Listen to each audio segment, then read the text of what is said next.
జిల్లా Congress party senior నాయకురాలు ఎంతోమందికి స్ఫూర్తిగా నిలిచిన జి చెలీనమ్మతో మీడియా గాంధీ న్యూస్ ఛానల్ ప్రతినిధి కొద్దిసేపు మాట్లాడినప్పుడు వారు ఈ విధంగా స్పందించారు.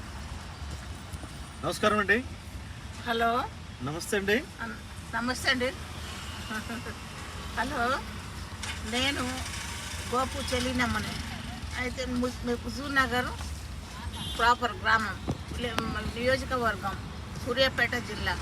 అయితే గత 40 సంవత్సరాల నుంచి నేను కాంగ్రెస్ పార్టీలో సీనియర్ కార్యకర్తగా ఉండి పనిచేస్తూ జిల్లా కాంగ్రెస్ అధ్యక్షురాలుగా, రాష్ట్ర మహిళా కాంగ్రెస్ సెక్రటరీగా, సేవాదాలు మహిళా చీఫ్ ఆర్గనైజర్గా ఎన్నో కార్యక్రమాలు చేసి మహిళలను ఎంతో ప్రోత్సహించి మహిళలతో నేను ఎంతో మహిళల అభివృద్ధికి తీసుకొచ్చినాను. కానీ ఈ రోజు వరకు కూడా మహిళల్ని ప్రాతినిధ్యం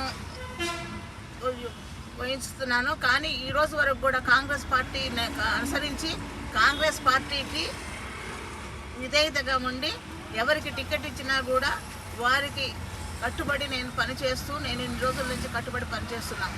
కానీ మహిళలకి గుర్తింపు లేదు. మేము సీనియర్లో కాబట్టి మాకు కార్యకర్తలుగా గుర్తించి మాకు నామినేటెడ్ పోస్టులు కానీ, మా మామగారు జిఎస్ రెడ్డి గారు ఎక్స్ఎంపీ అయినా కూడా ఆల్ ఇండియా కాథలిక్ ప్రెసిడెంట్ చేసిండ్రు.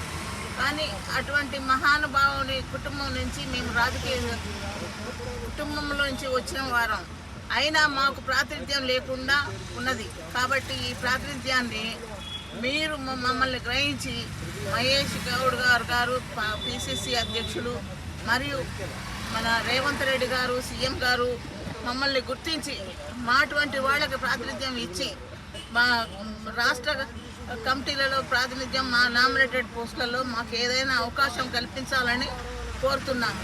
అందులో ఉద్యమాలలో కూడా తెలంగాణ కార్యక్రమాలప్పుడు జితేందర్ రెడ్డి గారితో మేము ప్రోత్సహించి వారితో పాటు తిరిగి తెలంగాణ ఉద్యమం కోసం పోరాడిన వాళ్ళము. మేము ఆ రోజు కానీ 2014లో కానీ మేము ఎంతో పోరాడి ఉద్యమాలలో పాల్గొని మేము ఎఫ్ఐఆర్ కూడా చేశారు పోలీసులు. అయినా కూడా ఎంతో కష్టపడి మేము పార్టీ కొరకు, మన తెలంగాణ వచ్చుట కొరకు మేము ఎంతో కృషి చేసినాం.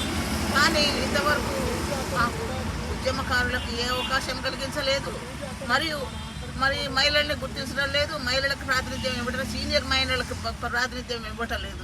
కాబట్టి దయచేసి మీరు మా మహిళల్ని ప్రోత్సహించి మహిళలకు ప్రాతినిధ్యం ఇచ్చి మాకు నామినేటెడ్ పోస్టులు ఏవైనా అవకాశం కలిగించాలని కోరుతూ సెలవు తీసుకుంటున్నాను.